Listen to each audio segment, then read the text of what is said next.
Good evening, everyone. I'm Vishal Salsekar, and today we are going to discuss the News Today edition of 30th of July. Right. So, in this particular discussion, we are going to cover total 6 main news, and apart from that, certain news in shorts. So, in the main news, the first news will be about the devolution of funds under the Panchayati Raj system. So, there is a standing committee report regarding the funds devolution and the lacunas in the same. We are going to discuss in detail about that. Next important article that we are going to discuss is about the compensatory afforestation fund. We'll look into what this particular fund is and how this is ensuring the afforestation. If there are any kind of lags in this, we are also going to discuss about this aspect. Next is the flash flood prone hotspot. So recently we had seen a lot of flash floods in different parts of the world. So, and also specifically in India, this is a major issue, right? So regarding the flash floods or the urban floods, we are going to discuss in detail. Apart from that, there is another article regarding the India's facing the growing threats of the GLOF, which is the glacial lake outburst floods. We are going to discuss about this also in detail. Then the next article is about the tsunami in the Pacific Ocean. So near the region of Russia, there has been a massive earthquake that triggered the tsunami, and that had impacted a lot of lives nearby regions.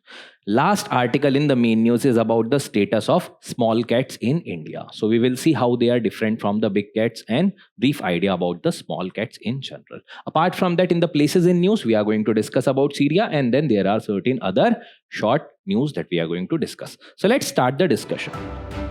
The first article that we have to discuss is about the Standing Committee on the Rural Development, which has released the report on the devolution of fund under the Panchayati Raj system. Now, why it is relevant from the examination perspective? So you can see that from the UPSC CSE examination, from the perspective of GS paper 2, this is an important topic because the devolution of fund, the Panchayati Raj institution, the local governance mechanism is a very important topic. Apart from that, the functions and the responsibility of the union and state, which is important thing, issues and the challenges pertaining in the federal structure, that is also an important topic.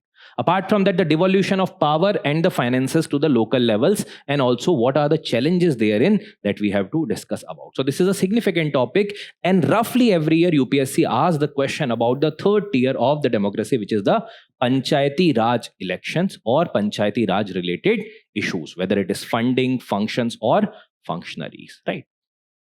Now, talking about this thing, when we talk about the third tier, so specifically 73rd and the 74th constitutional amendment are the primary provisions which talks about the constitutional status to the Panchayati Raj institutions.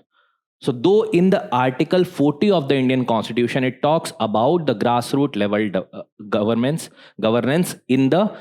at the grassroots level in general, inspired by the Gandhian ideals, but then eventually 73rd and the 74th Constitutional Amendment Act talked about the constitutional status to these particular bodies. Now, when it talked about the constitutional status, along with that, there were certain other provisions that were done. For example, there was creation of the State Finance Commission in order to suggest regarding the devolution of fund from the state to the Panchayati Raj institutions. Apart from that, even the State Election Commission that was created under this, right? And even there are certain constitutional articles like the Article 280 of the Indian Constitution, which talks about the Finance Commission, and the Finance Commission is also providing the suggestion regarding how the augmentation of the funds of the Panchayati Raj should be done from the side of the State Finance Commission. So the measures in order to augment that fund, those things or principles are also being recommended by the Central Finance Commission. Now, when we have the provision with respect to funds, apart from that, what this 73rd Constitutional Amendment specifically have done, it also talked about functionaries. So there were grassroots representatives. It talked about the elections in every 5 years. Even apart from that, the third important thing, which is the function. So it prepared the 11th schedule of the Indian Constitution, which talks about 29 specific subjects on which the Panchayati Raj institutions will be having jurisdiction. So basically, if we talk about the grassroots level governance, it is the fund, function and the functionaries that is being provided by the constitutional amendment.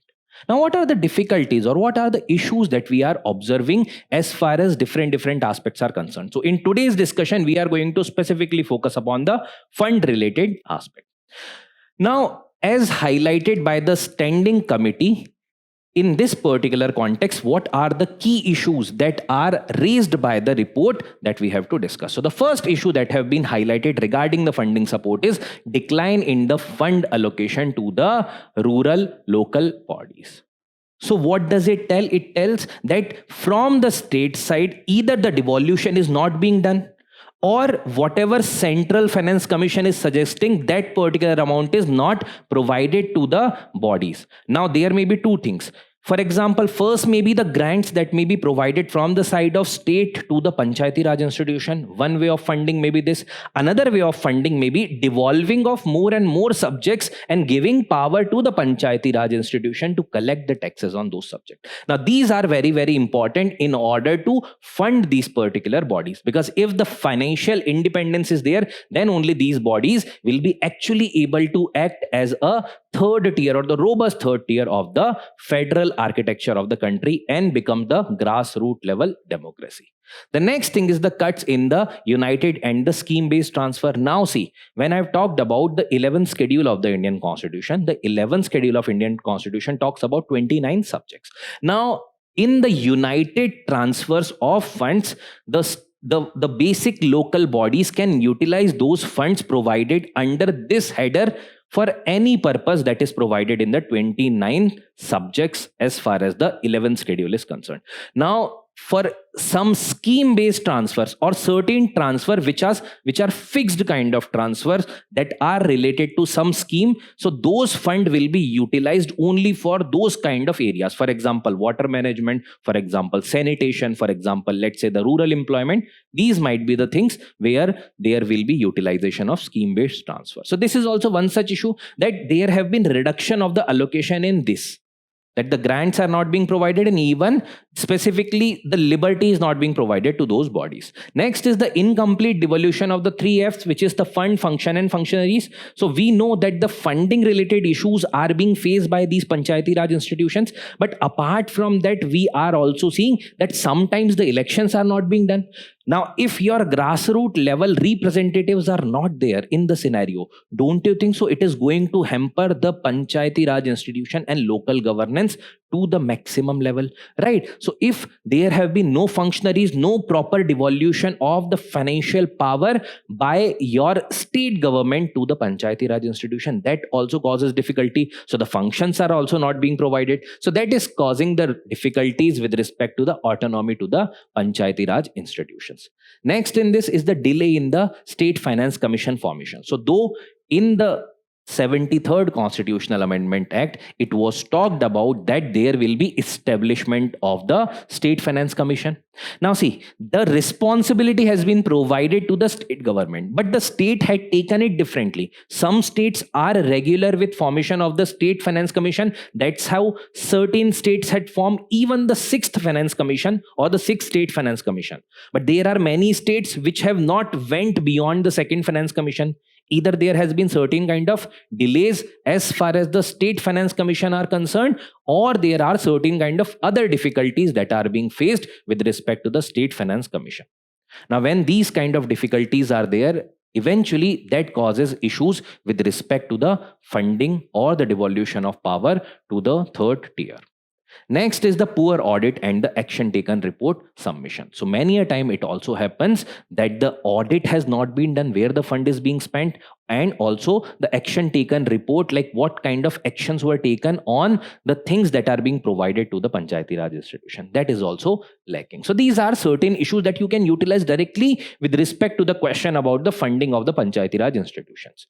Now, the reasons that have been also provided that why the reduction of funding has been observed from 2021-22 to 24-25. First is the absence of the elected rural local bodies, we have seen that lack of the elected representative, eventually hoga kya ki the people, those who are there in power, not at all concerned about how your welfare will be done. So if not elected one, they need not to even concerned about that next time how they are going to get elected, because elected representative have this accountability towards the public who have elected them.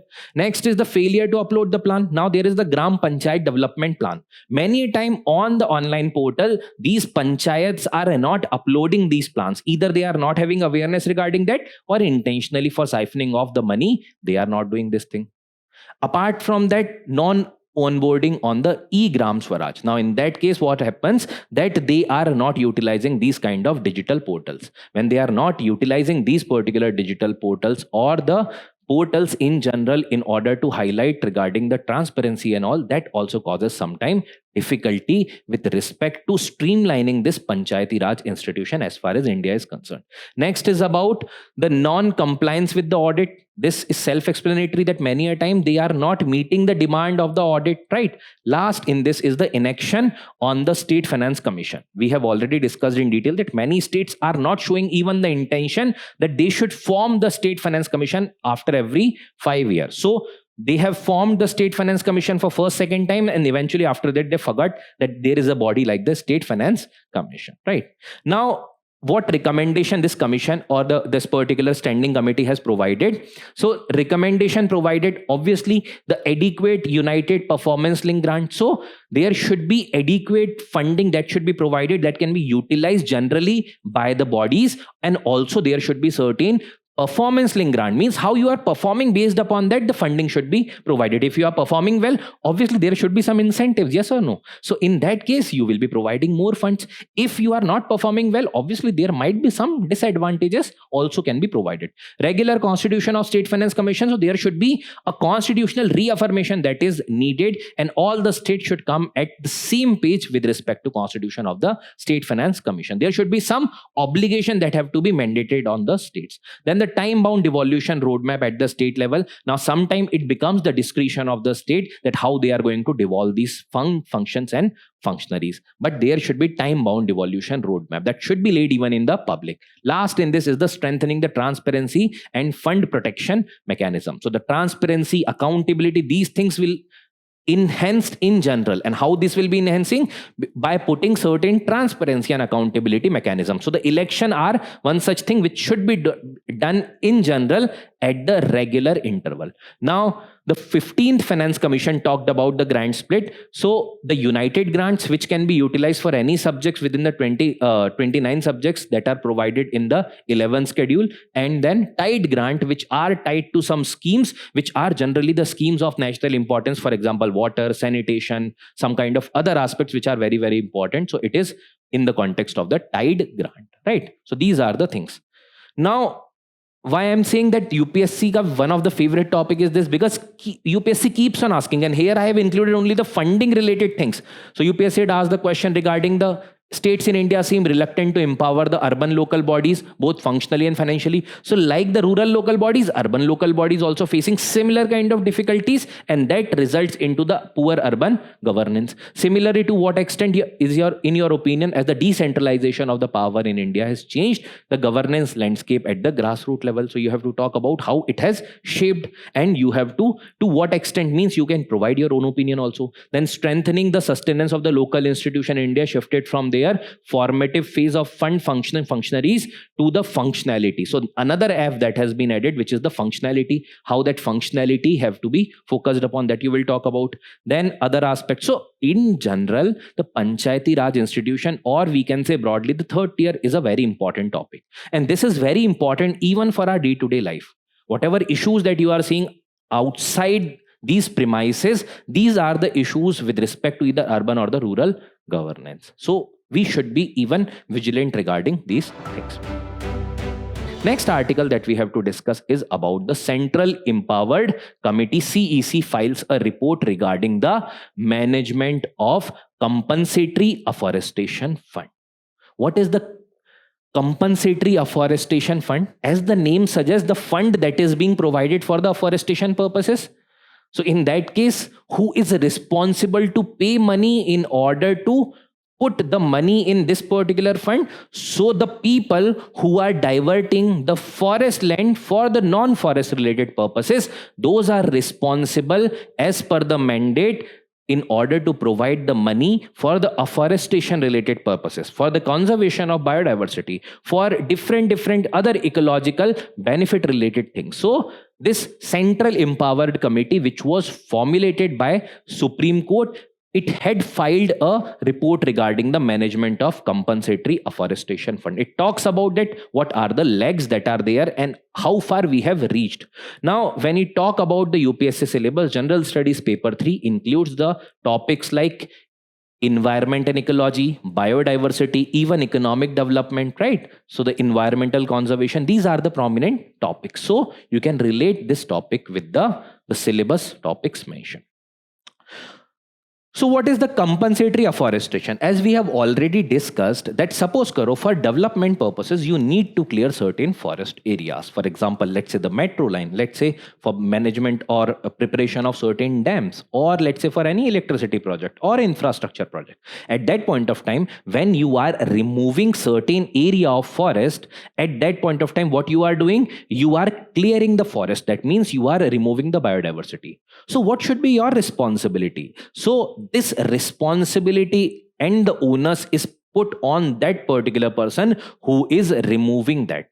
For example, suppose if the government is doing, government have to put money for these kind of compensatory afforestation in order to ensure the afforestation related activity, so that whatever forest was deforested, similar forest should be produced at some different regions, let's say the non-forest region, or let's say the partially degraded forest region, right? So aapko afforestation karna hai, and that value is being calculated based upon the entire biodiversity of that particular region. So the afforestation ka purpose is in order to, when you are going to divert that forest region, at that point of time you are going to provide the monetary compensation for that particular thing in order to do afforestation, right? So now the act which had governed previously, the Forest Conservation Act, but then in 2016 there was a specific act that was provided in this regard, which was the Compensatory Afforestation Fund Act of 2016.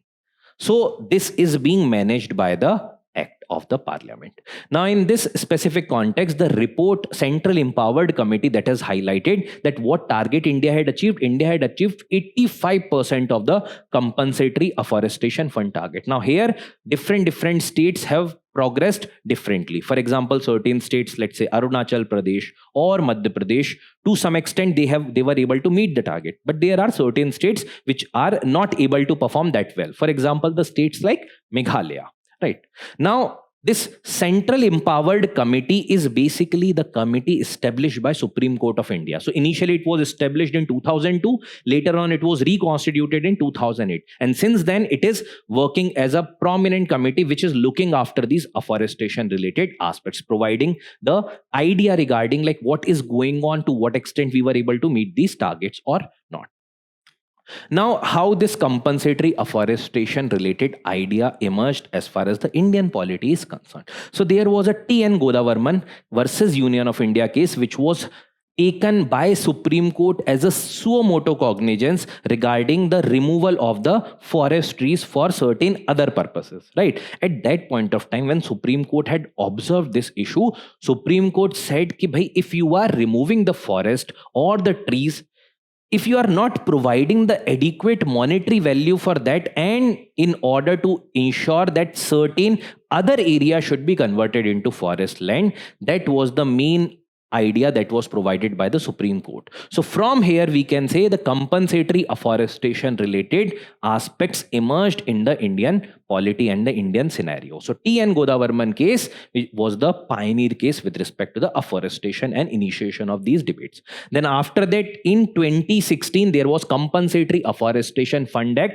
2016 that was done, and in this act there were at both level, at the national level and at the state level, there were authorities that were created. So the Compensatory Afforestation Fund Management and Planning Authority, CAMPA, You might have heard of this particular body, Campa, at the central and the state level. So if somebody asks you that the Campa is at central level only, the answer is partially correct because it is also at the state level. Now there was also establishment of the fund. So this Campa is the authority which is for the planning and management. So this is the authority, and the CAF, which is the Compensatory Afforestation Fund, which was created under this particular act. And the purpose of fund is the money which is coming from the person or the industry or the government who are diverting the region for non-forest purposes. They will be putting up money in this particular fund, and this body will be utilizing this fund for the afforestation related purposes. Obviously there will be involvement of the central and state government ki how to do the afforestation related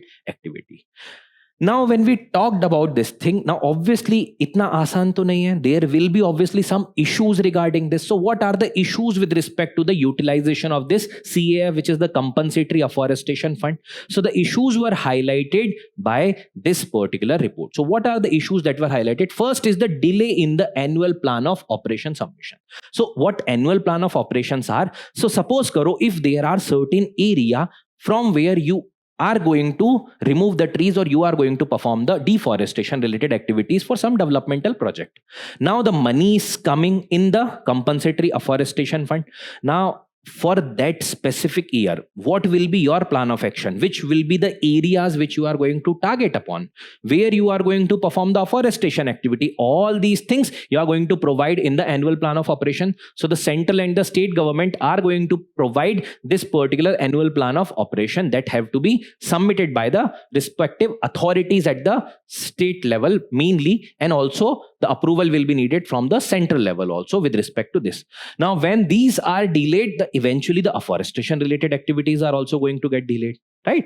Next is the multiple approval at the state level. So generally hota kya hai, suppose karo if the central government had given the permission in order to do the afforestation activity, many a time the state government are not giving the permission or giving the approval for the afforestation activity. So this multiple approval that are needed, that delays the project. If there is a delay in the initiation of project, obviously you will not be able to see the development of the or utilization of the CAF fund or the Compensatory Afforestation Fund in that level that should have been done. And this causes the gaps, right? Next is the understaffed Campa office. So this is the management and planning authority, which is generally lacking with the staff. When this body is lacking with staff, eventually this will not be able to perform the task with due diligence. Next is the monitoring gap. Many a time also we are facing the issues with respect to monitoring.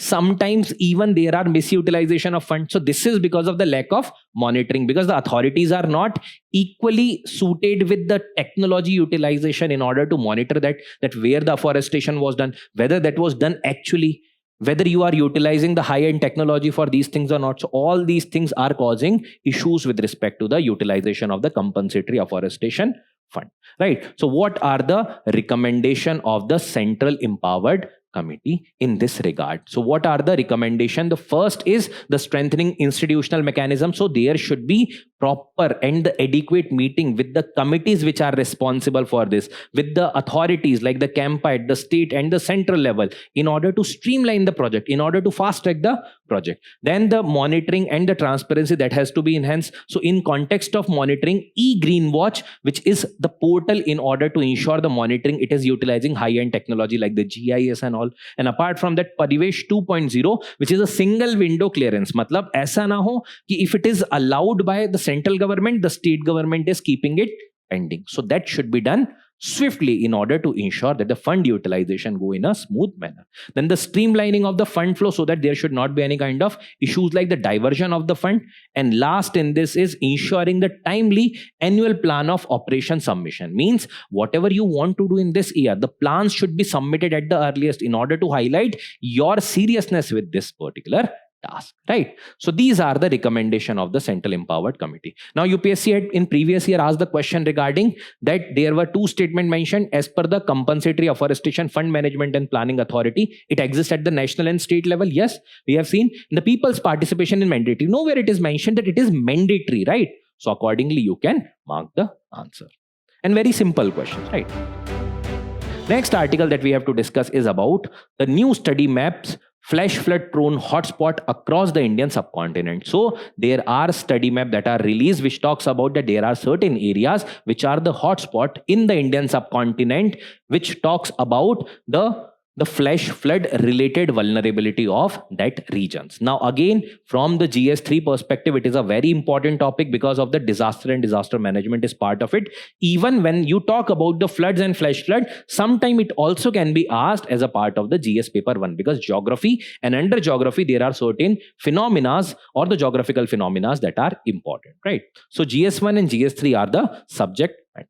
Now what are the flash floods? So as the name suggests, it will happen very, very quickly. So suppose karo, there is a continuous rainfall for a long period of time. Now generally in this case, flash flood ke case mein, what is the long period of time? Within 3 to 6 hours, the condition will be created that you will see the flooding like situation. So in major urban cities in India, because of the poor urban governance and concurrently, there is the continuous rainfall that causes this kind of situation of the flash flood. You might have seen across the country, different cities mein, at the time period of monsoon, you are seeing the floating cities like Venice, right? So in that case, when the flooding is done in the rainfall wala time period or the monsoonal time period, and within 3 to 6 hours, when the rainfall causes the flood like situation, it is called the flash flood. Now the reasons may be many. There may be sometimes the cloudburst related issues. So for example, agar itna downpouring ho jaye, if there is so much intensity of rainfall that happens,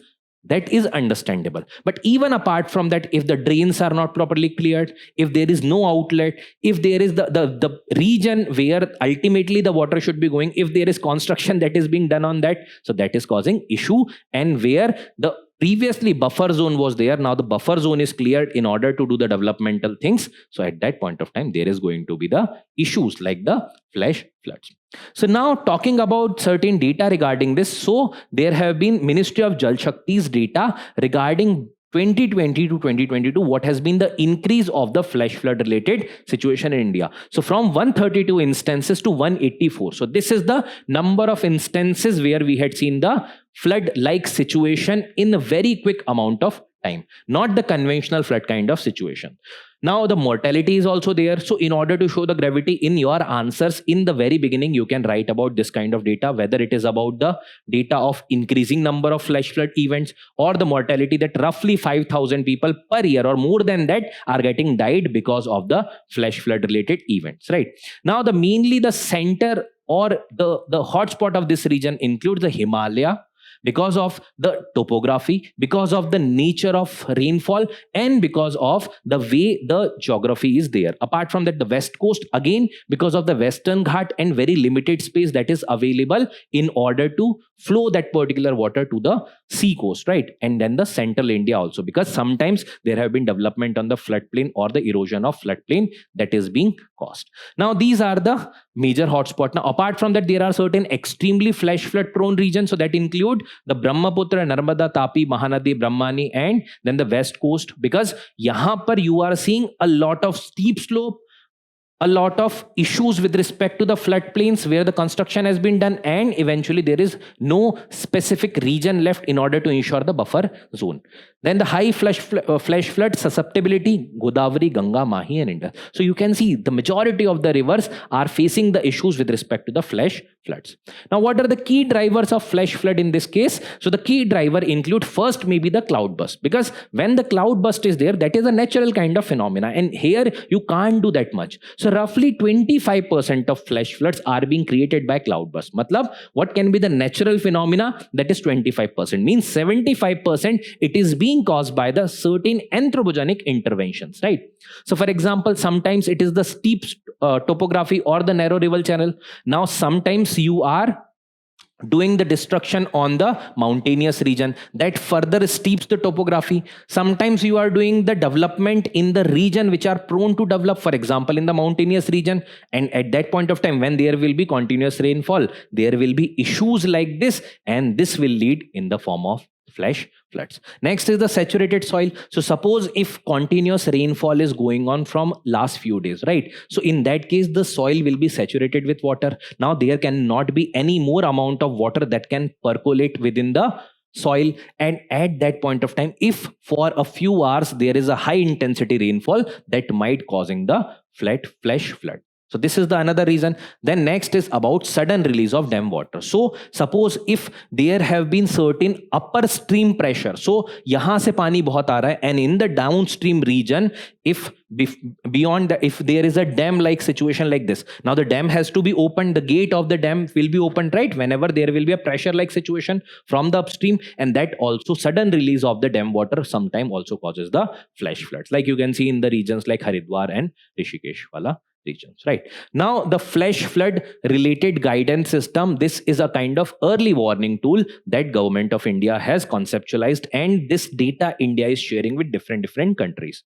So there is a real time early warning tool which provides the details about that before, let's say, 6 to 24 hours of the flash floods incidents, through certain kind of, let's say, atmospheric reading or maybe through other kind of observation. It tells about that there are chances that flash flood may be done. But then the vulnerability increases because of the geography, ki jahan par that rainfall is occurring. Next is it is operational since 2020. So this monitoring tool is there since 2020. It is a regional initiative where apart from India, different other countries, for example, suppose karo, if there is a upper stream river in Nepal, there a lot of rainfall and that catchment area covers a lot of rainfall water. Now suppose if there is a dam in that region, if the dam will be opened, the pressure will come towards India. So that's why the regional collaboration is also needed. So it includes India, Nepal, Bhutan, Bangladesh and Sri Lanka. Then technical features, because see, in order to observe that, you need satellite imagery, you will need certain kind of high resolution images, then you will need certain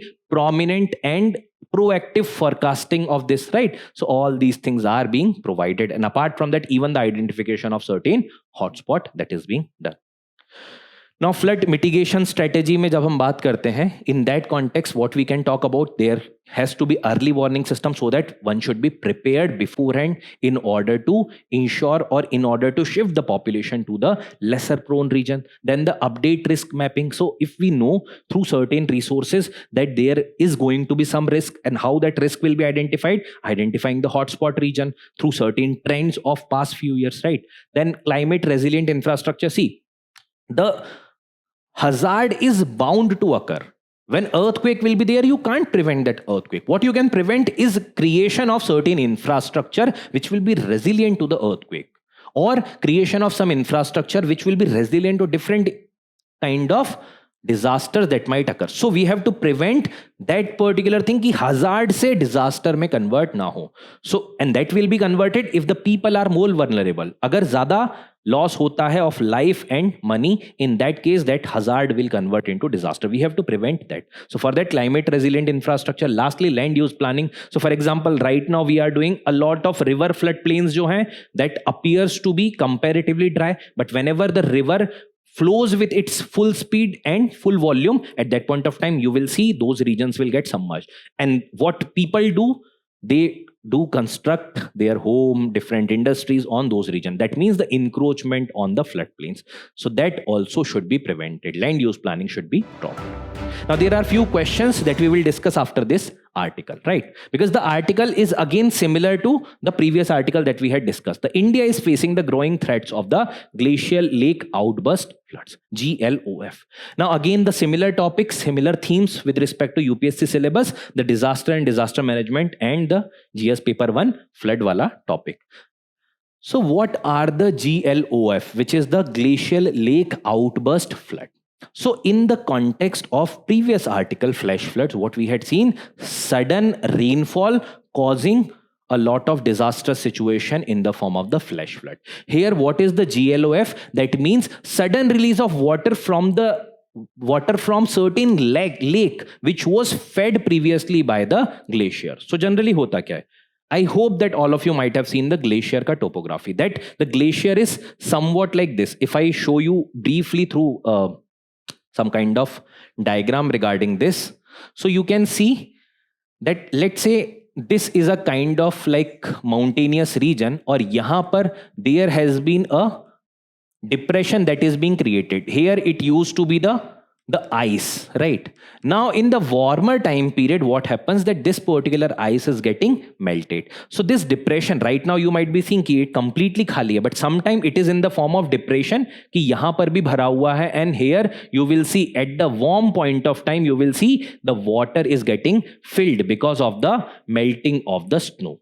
Now this water is not at this small level, right? It is sometime even of the size of the villages, मतलब बहुत बड़े size में है, and that particular situation when the water is exerting pressure on these particular walls, and suppose karo if there is, let's say, minor earthquake or let's say any kind of landslide that happens, so the all water will be coming down from this particular region, and that will cause the flood like situation like in the previous article we had discussed. So this will be the glacial lake outburst flood, means the glacial lake is now got collapsed. So what are the glacial lake then? When through the glacier certain kind of lakes are being created. Now there may be two type of lakes that may be created with respect to the glacier. Some supraglacial lakes, that means like this we had discussed that in the depression or the central depression of that glacier the snow is there, and when the snow will be melted in the warm time period, at that point of time that will be converted into water, and that water will exert the pressure, and if met with certain kind of disaster situations like hazard, that will cause the glacial lake outburst flood. Next is the moraine dammed lake. For example, what happens that the glacier may say there has been flow of the water or snow, right? In that case, now what happens at the mouth or at the lowest part of the glacier, there has been certain boulders or stone that have basically prevented now snow to flow further. Now that kind of barrier is being created. Now that barrier is preventing the flow of snow. Now once the snow is melted, now that is converted into water. Again at the mouth of that particular glacier, at the end of that particular glacier, now agar मान लीजिए if that moraine, and because this is a moraine, मतलब there are small boulders, there are certain stone kind of thing, and once that collapse because of, let's say, tectonic activity or human intervention or let's say earthquake, then in that case there will be outburst flood. So these two are the type of glacial lake, supraglacial and also the moraine dammed lake. So दोनों तरीके से there can be the glacial lake, and in both ways there can be the glacial lake outburst flood. Now what we were discussing about is the formation. It can be at the sides, it can be at the front, it can be within, it can be beneath, it can be on the surface of the glacier. So anywhere the lake can be formed. Now when we talk about the Himalayan region, because see, snowfall is predominantly available there, right? And when we talk about the river basins, so there are roughly 11 river basins that lies in that region, and when we talk about the number of glacial lake, it is 28,000 glacial lake. That's why the gravity of the situation is very, very important as far as the Himalayan region is concerned. So 11 river basin and 28,000 glacial lake, that makes that we have to monitor it properly in order to prevent any kind of impact because of the glacial lake outburst flood. Now dekho, this will happen, there will be hazard that will be continuing, but suppose karo if you are residing very near to that vulnerable region, then it will be turning into the disaster, because then there will be loss of life, loss of economy, loss of a lot of infrastructure, right? Now recently why we are discussing, because Nepal mein in the Lende river there were flash floods, and that was because of the glacial lake outburst flood. And similarly in the South Lohank GLOF in 2023, it was in the Sikkim region. So every time when you are seeing certain kind of failure of this glacial lakes are there, you are seeing the flood like situation. Sometimes it also leads to the flash flood like situation. Now the factors because of which the GLOF incidents are increasing in the Indian Himalayan region. First thing we can talk about in this context, the trigger of the GLOF. So sometime it will be the avalanche situation, means maybe the tectonic activity, some kind of, let's say, landslip or landslide in those region, and that shakes the earth, that even shakes those particular glaciers, and then eventually there will be lake outburst flood.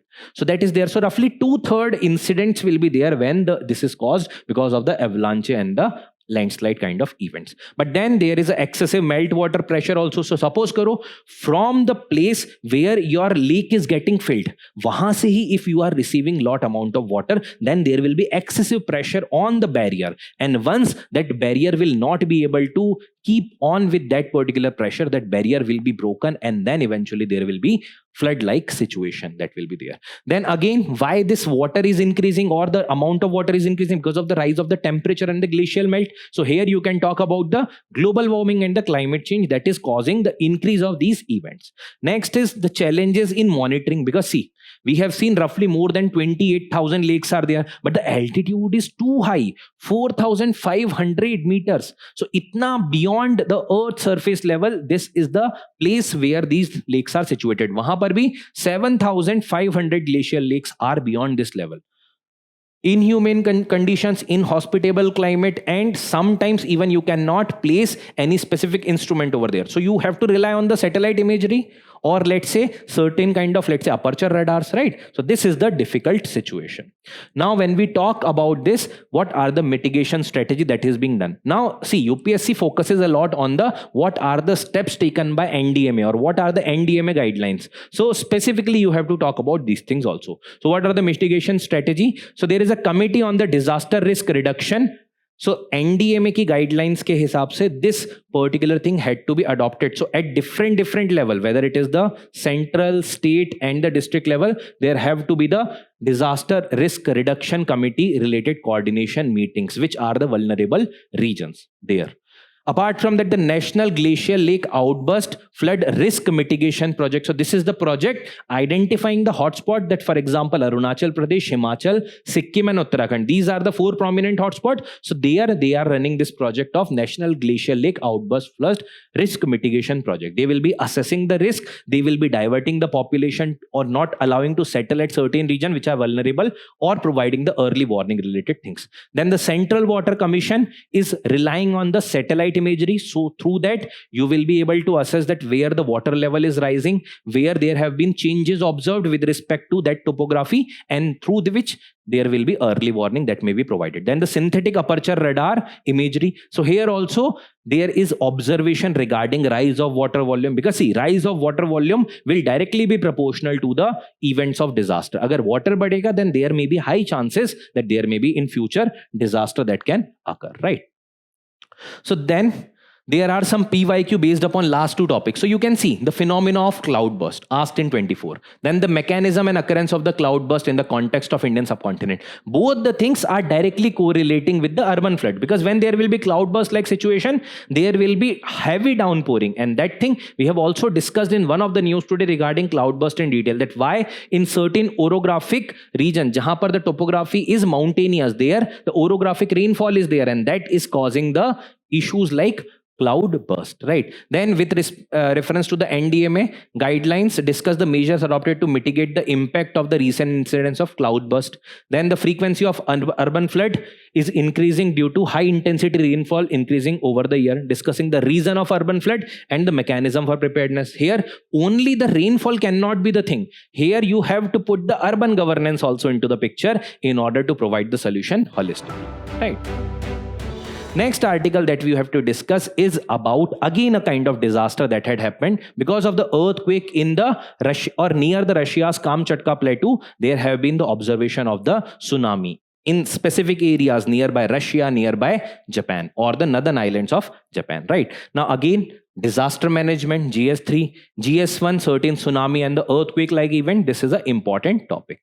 So what is tsunami? So see, we know that there is an earthquake. Why that earthquake happened? Many reasons are there, certain natural and certain anthropogenic. But the major ones are because of the natural reasons. So sometimes if the earthquake occurs beneath the ocean floor, that changes the ocean structure, that creates the tremor within the ocean, and that changes the water level abruptly. And that kind of thing triggers the series of long waves that causes the tsunami. So when there is a sudden displacement of the ocean water because of, let's say, the landslip beneath the ocean floor, or at the ocean floor, or the earthquake at the ocean floor, or maybe some kind of anthropogenic activities, let's say the nuclear experiment or the nuclear blast, at that point of time there will be heavy displacement of water, and that water displacement creates the series of extremely long waves, means the wavelength is very very high. So at that point of time there can be triggering of the tsunami. Now the causes include the earthquake, landslide, there may be volcanic eruption. So when volcanic eruptions it is too massive, it causes the sudden eruption, there can be blast also, and that also changes the level of water eventually for a small period of time, and that triggers the series of long waves. Then apart from that, even the glacial aspects, then apart from that the meteorites may be there, the underwater nuclear explosion that may be there, right? So all these kind of things might create certain amount of tsunami. Now there are certain identified hotspots. So what you are seeing here is the Pacific Ring of Fire. So this is the region which is very much vulnerable to the events like, let's say, volcanic eruption or earthquake, and eventually that might lead to tsunami, because tsunami is a triggered event because of these things. So you can see presently the region which is getting suffered because of this tsunami wala issue is this one, the Kamchatka Plateau and nearby region, right? So this is the region which is in focus. Now you can see this is lying on the Pacific Ring of Fire because this is situated at the converging plate, and when there is a convergent or divergent plate, there will be subduction or certain kind of displacement of water, and eventually there may be triggering of tsunami, right? So this entire region is vulnerable. That's why when you see here also, when in 2004 this particular situation occurred, that triggered the tsunami near the Indian coast also in 2004. Now the characteristics kya hote hain tsunami waves ke? There are few characteristics. For example, wavelength. Now the wavelength will depend completely upon the ocean floor. Suppose karo, if the ocean floor is too deep, that means wave can travel a lot. Now you can see like this. See, wave travels in this particular format. The general diagram may be like this. Hai na? So between two waves, the distance or the length can be known as the wavelength. Now see, when the ocean is too deep, this can go like this also, this can go like this, but every place pe ocean will not be too deep. When this wave will be moving towards coast, generally hoga kya, at the coast wala region the depth will not be that much. So when the wave will struck, ab dekho yahan pe when the wave will struck, so the length is not changed that much, so eventually there will be further higher movement, and that causes the high altitude waves near the coastal region, and that causes the tsunami event, or that triggers the tsunami event near the coast. So wavelength is one such important factor. Wave height, amplitude we have discussed. Between the crest and trough we have discussed about is the wave height or the amplitude. So that is also one such important factor that decides or that highlights that whether there will be tsunami event or not. But consequences, now see, consequences there is no such rocket science, because we have seen already these events. So socio-economic consequences, there will be further aggravation of the poverty, loss of life, loss of different kind of infrastructural project, and a lot of things can be done. Environmental, so there are barriers. For example, let's say the coral reefs are there, there may be the mangrove forest, there may be different other things with respect to environment, and that can also be destructed because of the tsunami wave, because once the water is entering, it is not seeing any specific barrier. Yes, the mangroves, coral reef can prevent to some extent tsunami, but once the tsunami waves overpower that or was able to overpower that there may be destructions also. Disruption of the essential services, psychological stress, we already know. Because of these, there will be the psychological stress and the essential services can get impacted. Now, what are the NDMA guidelines regarding this? So mandating the multi-tier institutional structure, NDMA, then your SDMA, then DDMA, all the institutions should be in sync in order to respond to that. Then the early warning system, because see, generally it is very, very difficult to assess the tsunami wave, because in the deep ocean you are not able to find, because बहुत गहरे तक जाती है. And that will not be practically it becomes very, very difficult to exactly identify that this is a tsunami wave. But when it is approaching very near to ocean, then only you will be able to assess that. So developing the early warning system, India has inquiries, but then there is further need to be improvement upon a lot of things. Effective mitigation measures, right? So we know that these kind of events might be happening. So in order to ensure prevention from that, and also once the disaster struck, what will be done? So in order to prevent that, there can be some natural buffers, like let's say the mangrove or afforestation can be done further. Apart from that, the mangrove regeneration, there can be some natural buffers that can be created, right? Apart from that, if the disaster struck, at that point of time, we should be having certain alternative measures that should also be available. Promoting the public awareness, education, comprehensive training, these are the capacity building wala things. So regarding this tsunami also, UPSC had asked the question in 2017 regarding the tsunami brought havoc. Then you have to describe the guidelines of NDMA and the mechanism for the preparation. So see, the easy question based upon the things which we are discussing can be solved. Last in the main news is the report on the status of the small cats in the tiger landscape of India, released on the Global Tiger Day. The Global Tiger Day is on the July 29. Now see, there is a difference between the large cat or the big cats and the small cat. The family is same, but the subfamily of both are different, right? Now from the UPSC perspective, again, GS3, biodiversity, environment, conservation, environmental pollution, degradation, environmental impact assessment. These are the topic where you can relate. Now see, here a lot of means specific things are not there. The prelims pointer can be observed. So for example, there is a report that is being prepared by the Wildlife Institute of India and the National Tiger Conservation Authority, NTCA, that has assessed the population of the small cats, and through occupancy and the dynamics, they prepared a report regarding this, that the availability. So they have observed that the jungle cat is the most widespread cat. So there are total 10 variety of the small cats that are available in the India. Jungle cat is the most widespread. Then the rusty spotted cat, which is the world's smallest wild cat. So after jungle cat, this is the second largest available cats, and then this is the world's smallest wild cats. So in India, there are total 10 species of the small cats that are being found. You can read the names, right? Let's say the Pallas cat, then the Eurasian lynx, then the jungle cat is there, then the fishing cat is there, leopard cat, rusty spotted cat, marbled cat is there, Asiatic golden cat, desert cat, and the caracal.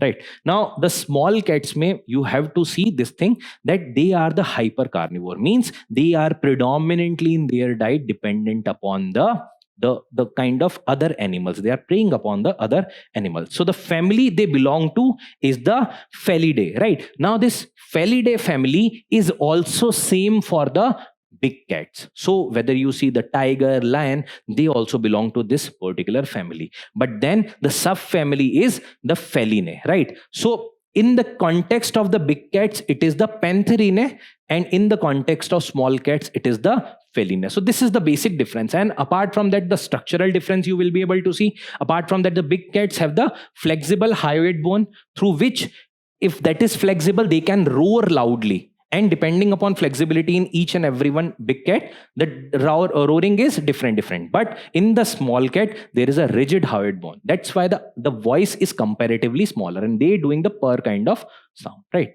Now, what are the major small cats in India? Now, this is a comparatively factual thing. So few small cats which are prominent are provided over here. So there is the Asiatic golden cat, which is basically endemic to the region of Indo-Malayan ecorealm. So the region includes Assam or the northeastern region of India. The territorial and the solitary creatures are there. And this is an important thing. If because of something, certain species are there in news, so IUCN status and your Wildlife Act of 1972, based upon that, whatever the status is, the schedule 1, schedule 2, like this, that is also important. So it is near threatened and the schedule 1. Similarly, caracal.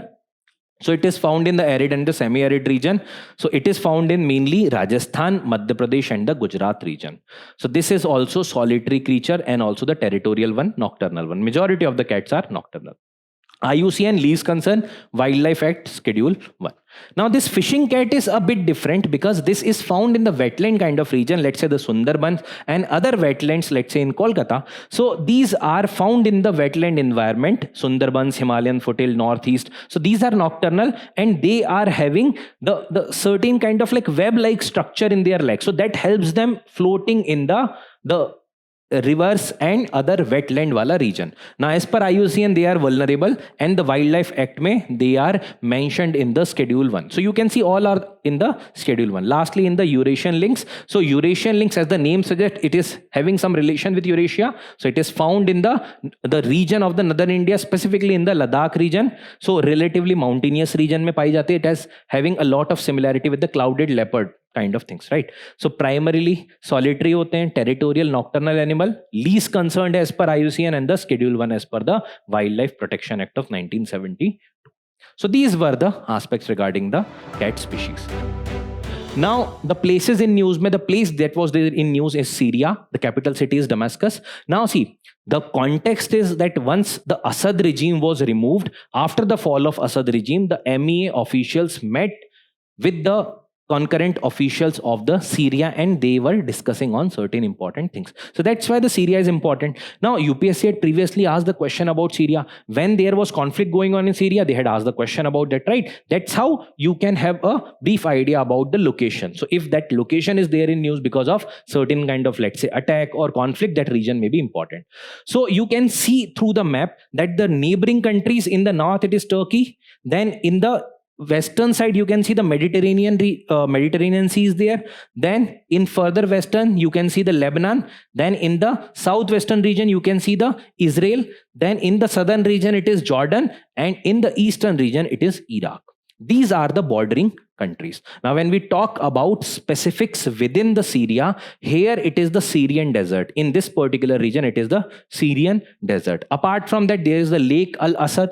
That is a prominent lake. Then there are rivers like Euphrates is there. Then Turkey or Syria ke beech mein, it is the Tigris river that makes some amount of boundary between these rivers. And later on, these two rivers get combined, right? And then eventually they fall in the Persian Gulf region. There is another river which is the Ornotes, right? So this is also a prominent river. Apart from that, there is the Abu Rujmayan mountains that are in the central region, right? And apart from that, there are certain prominent territories. For example, there are like the Aleppo is there, Homs is there, Idlib, and Golan Heights you might have heard of in the context of Israel and the Syria issue. So this particular region belongs to Syria right now under the occupation of Israel. The majority region is under the occupation of Israel because of the conflict between these two regions. There is another major mountain which is the anti-Lebanon mountains, that is the kind of boundary between the Lebanon and Syria. So see, when the region is important, the geography becomes important. So Google it or identify that which are the prominent things. Through question and answer, you will be able to get comparatively better idea regarding these particular prominent features, right? If there are MCQs framed on this, you will be in a better position to retain. Apart from that, the visual memory through the maps and all. Next is the quick updates that we are going to discuss. So in the quick updates, the first article that we are going to discuss is regarding the digital payment index. Now, a few days back, we have seen a news regarding the India's UPI payment gateway has become the world's largest utilized payment gateway. Even it has surpassed the Visa. Now, this particular digital payment index report, which is released by RBI, that highlighted that there have been multifold increase in the UPI transaction. So from 12,000 lakh crore ke transaction to 65,000 crore digital transaction, that has increased from 2018. If we compare, this transaction have been fourfolded, right? So roughly 65 crore digital transactions that are there. And what is the total amount? It is roughly 12 lakh crore, which is the amount in the last 6 financial years. Now, which agency is publishing this report? It is by the RBI. So this much is important. Now, what might be the broad parameters? So how acceptable it is, how easy to use, convenient to use, what is the response of the people who are sending money, those who are receiving money, where there are any kind of issues with that. So all these things are being assessed while providing an idea about this report. Next is the skill impact bond. Now see, there is a concept known as the impact bond. What is this impact bond? Generally क्या होता है, the bonds are like when you are putting money for certain amount of time duration and then you are going to get return. Now impact bond में what you are going to do, that if that particular project is going to put some impact or giving some outcome at that point of time, whatever amount you have given, then based upon the agreed return you are going to get that return. So in the skill impact bond, those who are the investor in this particular bond, based upon certain outcomes, for example the skill development, employment, availability of certain kind of avenue or the productive avenue for those people, if those are getting fulfilled, then you are going to get the return on your invested amount. So it is a way of crowdfunding. It is a way through which the private funds can be mobilized, but then the situation will be outcome based. So this is the concept of the impact bond. Now with respect to skill sector, when we are utilizing, it is the skill impact bond. When it was launched, 2021. Now the Minister of State for the Skill Development and Entrepreneurship mentioned that these are delivering the measurable social impact. Matlab it is providing the promising return. That's why this is in news. Right, the first developmental impact bond in India. So it is for the first time India had released any kind of developmental impact bond to benefit 50,000 young Indian for 4 years. Basically, this is helping for funding those skill-related initiatives. The 60% beneficiaries are women. Now, the concerned authority or the Ministry of the Skill Development and Entrepreneurship through the National Skill Development Corporation, NSDC. So the skill development bond.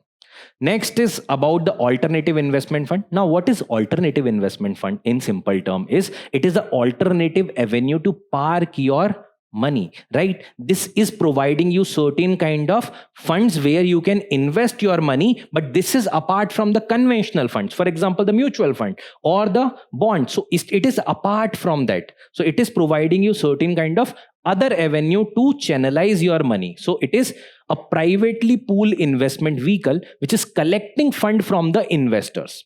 So when it is collecting fund from investor, and then it is further investing in different instruments. Now based upon the risk categories, these are divided into 3 parts.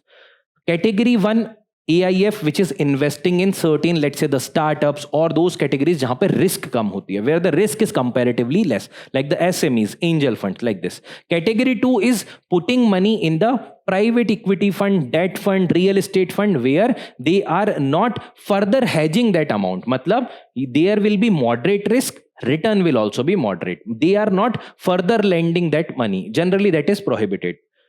In category 3 AIF, they are using leverage. Matlab, they are also investing that money in different other financial instruments, which are very high risk investments, right? There may be hedge fund, different other country ke fund. Then there may be certain private investment in public equity. So these can be a lot risky. So these are the category 3 AIF. Now the context was that the RBI has issued the revised guideline for capping the investment by the regulated entity at 20%. कि regulated entities जो हैं like bank, scheduled commercial bank and others can invest 20% for the corpus of AIF. मतलब that is capped for 20%, right? Next is the Controller General of Patent, Designs and Trademark, CGP, TDM. So the context is that the Patent Office released the revised guideline for the examination of computer related inventions, right? So what are the computer related inventions that are there? In order to streamline that, there are new guidelines. So Ministry of Commerce and Industry is the responsible ministry, and the Department of the Promotion of Industry and the Internal Trade is the concerned nodal body. Now the office is in Chennai, the headquarters is situated in Chennai. What are the functions of this body? As the name suggests, it will be supervising the patent authorities, it will be ensuring coordination with different laws, it will be ensuring certain kind of streamlining. So supervising the implementation of different patent laws, advising government with respect to the implementation of the patent and different other similar laws like copyrights, like let's say the trademark and all, right? Oversees the administrative functions with respect to the patent, including the authorizing or giving certain payment, right? So it will be overseeing the administrative function. Then Operation Mahadev, recently it has been highlighted by the government in the Lok Sabha that whoever were the culprit of the Pahalgam terror attack, so 3 such terrorists got killed in the Operation Mahadev. So it was near the Mahadev peak, right? So the joint terror joint counter-terror initiative that was done by the Indian Army, CRPF and the Jammu and Kashmir Police. So it was a kind of coordinated action that was done as a anti-terror or a counter-terror mechanism, and that was performed by Indian Army, CRPF and the Jammu and Kashmir Police. So Operation Mahadev. Generally UPSC in this context asks that Operation Mahadev recently was in news is related to what? Maybe Chandrayaan landing, maybe the anti or the counter-terror operation with respect to the Pahalgam attack. So you have to answer. Pralay missile. Now the missile is developed by DRDO. Apart from that, this is with respect to any specific missile, you have to know the characteristics. For example, it is surface to surface, so it can be launched from surface and to surface, right? It is generally not utilized for the anti-aircraft wala thing, right? So short range, comparative, the range is 150 to 500 kilometer. Solid propellant means the fuel in this particular missile will be solid. So the fuel oxidizer that will be put in this missile is solid in nature. It is quasi-ballistic, means that there can be maneuvering. Generally क्या होता है, whenever the ballistic missiles are there, from the source to destination, generally the projectile path is being followed and they are generally not maneuvering. But in this case, the quasi-ballistic missile, they can follow this projectile path, but if needed, they can change their path also. So they can make maneuvers during the flight if required. Now hypersonic above Mach 5 is the speed. Next is the Kanziranga tiger reserve के बारे में. So the Kanziranga Tiger Reserve became the third highest tiger density वाला tiger reserve after the Karnataka's Bandipur and the Uttarakhand's Jim Corbett National Park में जो tiger reserve situated है, right? So this is designated as the National Park 1974, Tiger Reserve 2006. Not that important the years, but yes, we should be having an idea that it is also a national park. It is also a tiger reserve. State is Assam and it is situated in the Eastern Himalayan biodiversity hotspot. So this is a major biodiversity hotspot region. Brahmaputra and the Karbi Hills के बीच में situated है. World Heritage Site also. It is a World Heritage Site designated by UNESCO in 1985. It is also important bird area by the BirdLife International. Now there are specific for flora and fauna that is also situated. For example, when you talk about the fauna in this particular region, apart from the one-horned rhino, which is the one of the largest concentration of the one-horned rhino that is there in this particular region. Apart from that, elephants are there, the water buffalo is there, a lot of other species are observed in this region. Last article in this is the Ratadiari Deri, which is a Indus Valley site which is belonging to the mature phase of the Indus Valley site that is found near the Jaisalmer region in the Rajasthan. So abhi tak in the semi-arid or the arid region of Rajasthan where there was no such site was discovered, right? Now what happened that the Indus Valley site resurfaced at this Ratadiari Deri, which is the first Indus Valley settlement in the Rajasthan's arid region, right? So it is belonging to the mature urban phase, belonging to 2600 BC to 1900 BC, roughly 4500-year-old settlement near the Jaisalmer district. So now see, in the north side, you were able to see certain settlements. In the south side, near Gujarat, you were able to see certain settlements. Now, in between wala phase was comparatively blank. So now this is acting as a connecting dot between the northern sides and southern side, which shows the transition also. Okay. Other side than this particular site is the Kalibangan also, which is located in the northern Rajasthan. So in the northern Rajasthan, there is density of the sites related to IVC. In the Gujarat region, which is comparatively near to southern Rajasthan, there also were sites available. Now, in the western part, near the arid region in the Jaisalmer, this particular site has been discovered. Now, with this, we have concluded today's discussion of news today. Now, you must be seeing certain question on your screen right now, and even apart from that, there will be a lot of questions available on the digital current affairs portal. So do go on this particular portal, utilize these questions in order to practice the current affairs. Okay? Chalo, I hope the things are clear to you. Thank you very much.